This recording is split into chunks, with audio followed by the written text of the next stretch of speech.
परशुराम शास्त्री की धर्म पत्नी माया को बहुत दिनों से एक हार की लालसा थी। वह सैकड़ों ही बार पंडित जी से उसके लिए आग्रह कर चुकी थी, किंतु पंडित जी हील हवाला करते रहते। यह तो साफ साफ ना कहते कि मेरे पास रुपए नहीं है। इससे तो उनके पराक्रम में भट्टा लगता। तरकनाव की शरण लिया करते थे।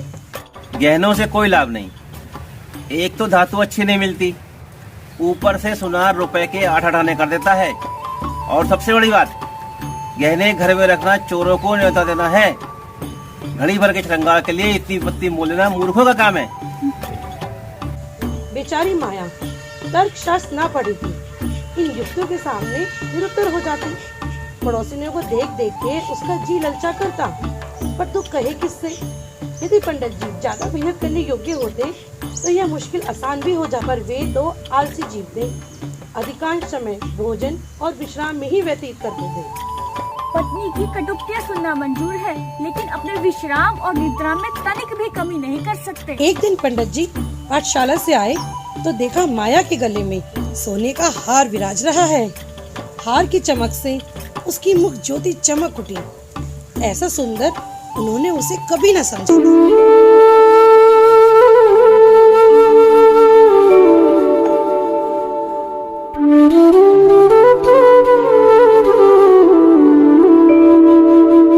हार? हार किसका है ये? पड़ोस में जो बाबूजी रहते हैं ना, उन्हीं की स्त्री का है। आज उनसे मिलने गई थी, ये हार देखा बहुत पसंद आया। बस तुम्हें दिखाने को पहन के चली आई। ऐसा ही हार मुझे भी बनवा दो। पूरे 20 तोले का है, 20। दूसरे की चीज नहा के ले आई, अगर चोरी हो जाए तो हार तो बनवाना ही पड़े, और बदनामी हो वो अलग। पूरे 20 तोले का है, मैं तो ऐसा ही हार लूंगी। हाँ,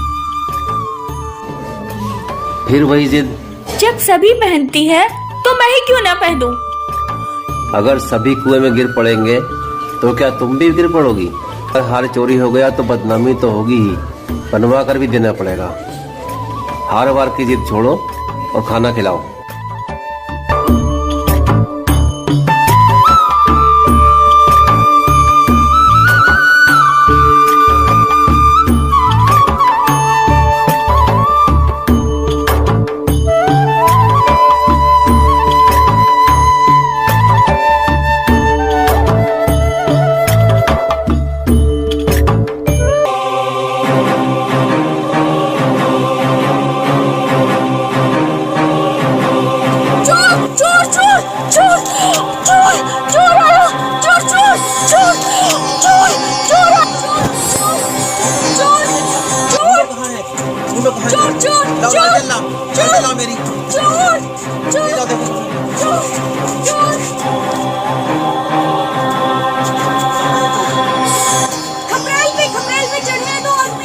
यहाँ तो कोई नहीं दिख रहा।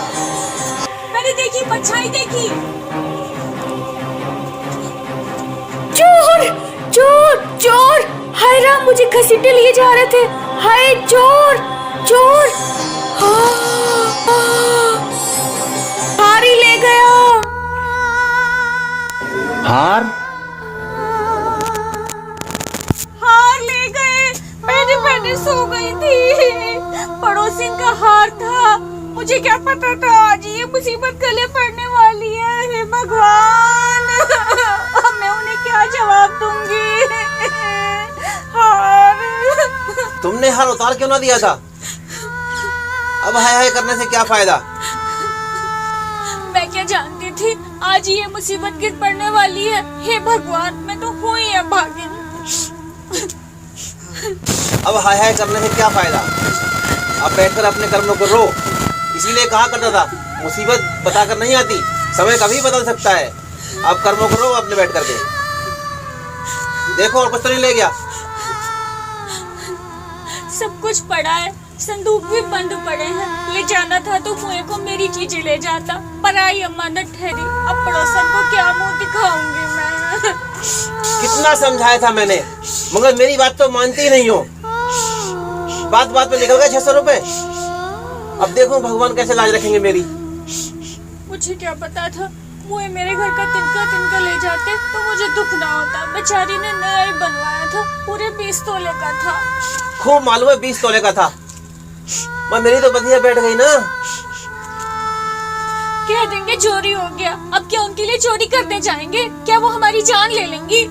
तुम्हारे घर से गया है, तुम्हें उन्हें देना पड़ेगा।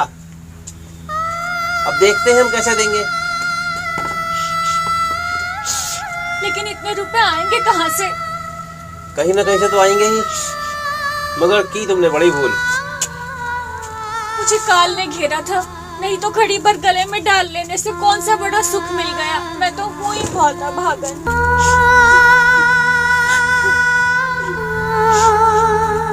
पंडित बालक राम को अब नित्य ही चिंता रहने लगी कि किसी तरह हार बनी।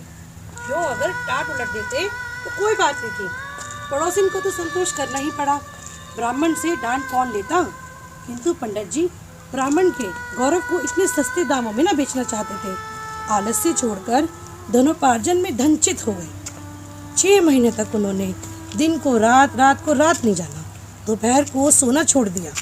रात को भी बहुत देर तक जागते। पहले केवल एक पाठशाला में पढ़ाया करते थे, परंतु अब भागवत की कथा कहते। वहाँ से लौटकर 11-12 बजे तक जन्म कुंडली, वर्ष फल आदि बनाया करते। माया पंडित जी का अध्यवसाय देखकर कभी कभी पछताती कि कहाँ मैंने ये विपत्ति सिर ले ली। कहीं बीमार पड़ जाए तो लेने के देने पड़े। फिर एक दिन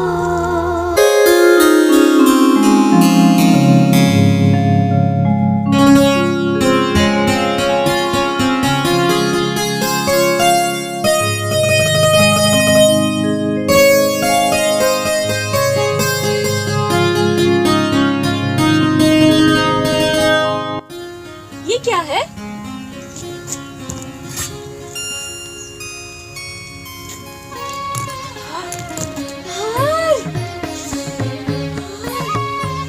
ये खुशी से दे रहे हो या दुखी होके? इससे क्या मतलब? ऋण तो चुकाना ही पड़ेगा, खुश होकर चुका या ना खुशी से। ये ऋण नहीं है। तो क्या बदला है? बदला भी नहीं है। तो क्या है? तुम्हारी निशानी। यह ऋण नहीं है। तो ऋण के लिए क्या दूसरा हार बनवाऊं? नहीं नहीं, दूसरे की कोई आवश्यकता नहीं है। नहीं नहीं, हार चोरी नहीं गया, मैंने तो झूठ मूठ ही शोर मचा दिया था। सच? मेरी कसम। सच में, तुम्हारे चरण छूकर कहती हूँ। तो तुमने मुझसे कौशल किया था? हाँ, मैंने कौशल किया था। तुम्हें मालूम है तुम्हारे कौशल का मुझे क्या मूल्य देना पड़ा? मात्र 600 रुपए। नहीं, मुझे अपनी आत्म स्वतंत्रता बलिदान करनी पड़ी। मेरा हार तो बन गया ना।